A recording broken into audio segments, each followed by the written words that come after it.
Anytime that you have the second highest official in the Department of Justice suggesting that they should wear a wire and tape the President of the United States, it's not only wrong, but it has national security implications as well. And so I think the time is now for Rod Rosenstein to be held accountable.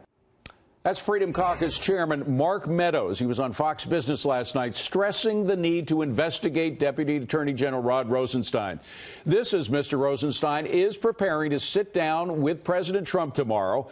The speculation is flying, as it has been all week, whether he's going to resign or be fired or stay in his role, at least for now. Here now on the phone is Doug Burns, former federal prosecutor. Doug, doesn't Mr. Rosenstein have to testify under oath before Congress? No, I think he does, David. I agree with that. I mean, look, my take on it, honestly, is that he wasn't serious when he was saying he was going to wear a wire against the President of the United States. I worked in the Department of Justice myself for 9 years, and it seems, really inconceivable that the Deputy AG would be serious about that. But at the same time, he should absolutely come in and testify under oath. And that includes all kinds of other topics, obviously, and also this thing about the 25th Amendment. I mean, let's get to the bottom of it and let's hear what he has to say. Absolutely, David. In addition to testifying, all of this came from the notes of the fired Deputy FBI Director, Andy McCabe. And if we were able to see those notes, we could get a better idea of whether he was saying it as a joke or whether he was serious. Well, there's no question about that. Absolutely. Let's take a look at what was contemporaneously written down as notes and really get to the bottom of it. As far as tomorrow's meeting is going to be extremely interesting, though.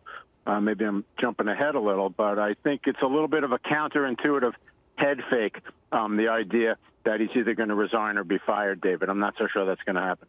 What do you think did happen? Because on Monday we heard these reports, very credible journalists, Jonathan Swan and others, suggesting that it was definite he'd either been fired already or his resignation had been accepted.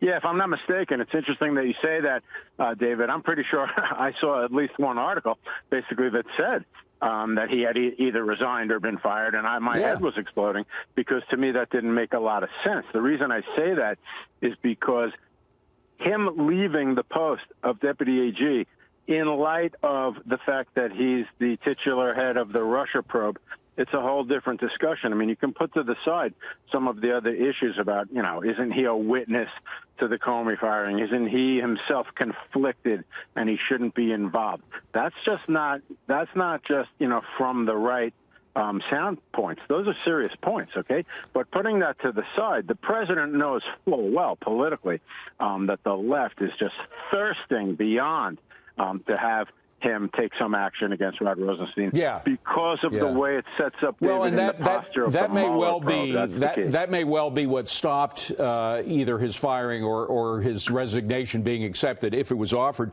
But he is also, besides being the titular head of the Russia investigation, or at least the overseer of the Russia investigation, he was also instrumental in creating this whole process by signing the FISA warrant that allowed the FBI to spy essentially on Americans, particularly those in the Trump campaign. And the question is what the FBI was using to back up that FISA warrant and whether or not it was based on Russia disinformation in the Trump dossier.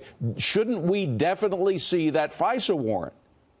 No, I'm very glad you raised that because, again, it's all too easy for everybody to say, the right is raising these points about the FISA warrant to just deflect the Russia probe. Absolutely not.